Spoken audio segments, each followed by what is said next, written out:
I'm Angela Val, joining you today from Sister Cities Park. I'm the Executive Director for Ready Set Philly, and my guest today is Leslie Richards, the CEO and General Manager of Septa. And it's so nice to be outside and see you face to face. Yeah, we have just a few questions for you today. Septa is a critical aspect of the recovery of Philadelphia.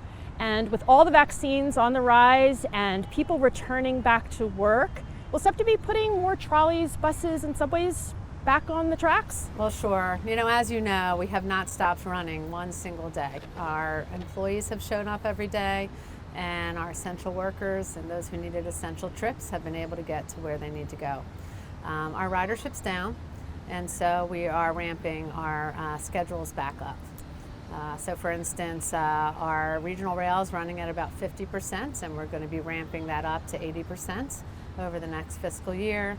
And our transit, which is our buses, our subways, our trolleys, they're going to be up around 90% and going up to 98% over the next year. That's excellent. Sounds like you guys are prepared, but what do we have to do as riders to be more prepared? Is this something we should be doing differently in the future?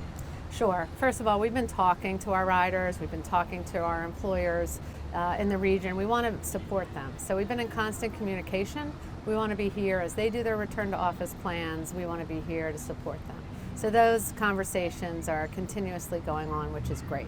So we encourage those to use the Septa app to see the real-time schedules so that they know when the next bus is coming, when the next train is coming, obviously trolley, subway, whatever mode they're traveling on. We want to make sure that their Septa key is up to date, right? If they haven't used it in a while, check the expiration date. Very easy to renew online, obviously easy to add money to as well, online at our kiosks. And we have some new tools on our website as well. You can see how crowded certain routes are. If you have flexibility in your schedule and you would like to travel at different times, we invite you to do that as well, and you have a lot of information.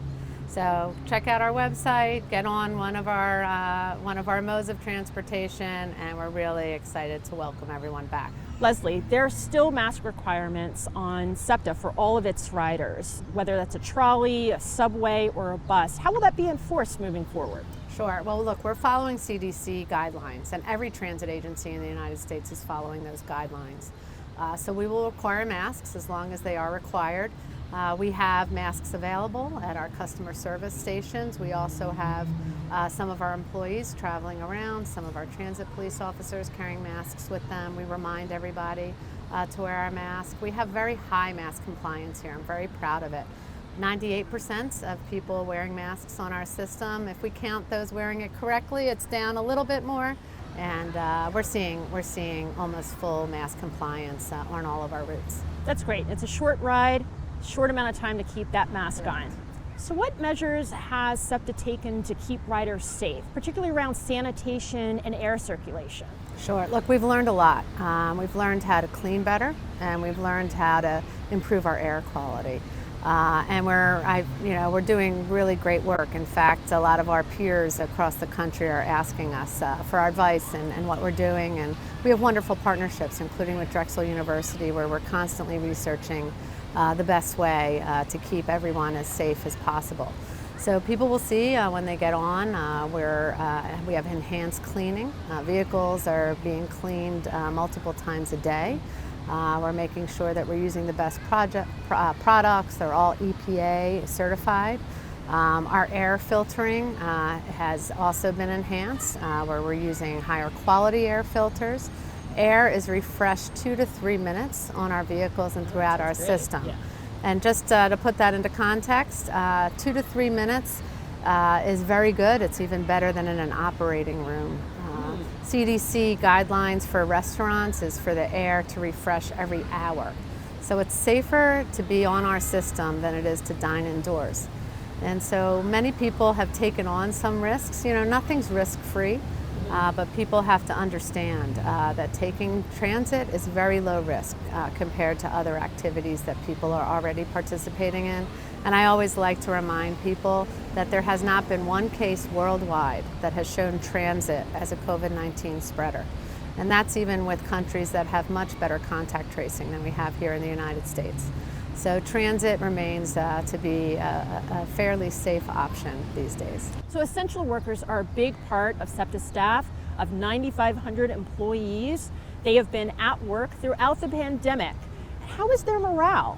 Right. Look, they came in every day, and they came in during tough times when there was a lot of uncertainty, a lot of anxiety, in ways that none of us have ever experienced before. So really proud of what they've done. Also really proud that not one employee was furloughed. Everyone received their medical benefits during, again, this really uncertain time. And so we pulled together. I'd like to think that our customers also saw that as well. I think before the pandemic, there may have been, an acceptance of transit workers, but not a true appreciation for what they do. I always say that people don't pay attention to transportation until something goes wrong. If it's getting you to where you need to go on time, people don't give it a second thought. But the second that doesn't work perfectly, people have reason to raise their voices, right? And so, I think this pandemic has definitely shown us how to care better, how to show how we care about each other and how to support each other in different ways. And so I hope that awareness continues. We made sure that all of our employees had testing. We partnered with many different entities, including the Black Doctors COVID-19 Consortium. We're very proud of that partnership. We first partnered with them to get testing of our own employees as well as our customers who lived in some of the most disadvantaged neighborhoods in the Philadelphia region. And then we're also partnering with them on vaccines. We want everybody to be safe. We also partnered with multiple health facilities, Einstein, Jefferson, Mainline. They really came through and made sure that vaccines got to our employees, knowing that they depend on us to get employees to their locations, but that the whole region depends on them, and also just that they care about SEPTA. So that was really nice to see. And so there's a lot of good camaraderie, but we're still listening. We know that the last 15 months took a toll on a lot of people, not just in physical health, but mental health as well. So we're making it safe and comfortable for people to talk about that, ask for help if they need it, and know that they're supported as well as the resources that are available for them. That's great. Now I know you also have a campaign for just, customers and new customers to come back into the city, not just to get their vaccine, but to take the train just to do some fun things in the city. What are some of the things that you guys are offering around fares? Sure. Well, I'm really proud that our board, even in the middle of the pandemic and in the middle of some of the toughest parts of the pandemic, they voted to go ahead on a fare restructuring plan that had been put together to make our system easier to use for everyone. And they moved ahead on all of the cost-cutting measures, and they put a hold on anything that would add any costs to our riders, because they knew that everybody is going through a tough time. So for the first time ever, starting in July of 2020, but if you haven't been on our system since then, it's new to you. So you can transfer from one mode to the other. You can use our system more efficiently than ever before, and obviously more affordably as well. There's a new 3-day pass for those who have flexible schedules. Maybe you don't need a weekly pass, a monthly pass anymore. We had already seen that trend where people, especially in the summer, maybe they don't come into the office on Mondays and Fridays, and now we know maybe they're not coming in Monday, Tuesday, Wednesday. But flex schedules, I think, and I know, they're here to stay. And so as employers figure out what's right for them, we want to give our riders the flexibility that they need. All right, we're going to end with your 5 favorite things about Philadelphia. I'm going to go through them really fast. All right, ready? So first thing that comes to mind. First thing that comes to mind. Ready? Go ahead. Set. Cheesesteak. John's roast pork. Landmark. Reading Terminal. Mascot. Well, I do love Gritty. However, when I was a county commissioner, Victor Vaccine, who has become very important these days from our health department, is one of my faves. Great. Park.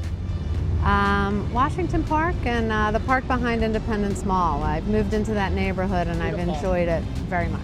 And restaurant. Eating Town. Laser Wolf. Laser Wolf. I haven't been there. I highly suggest it. All right. Thanks so much, Leslie. We've really appreciated you taking the time to speak with us today. Sure. Thanks for having me.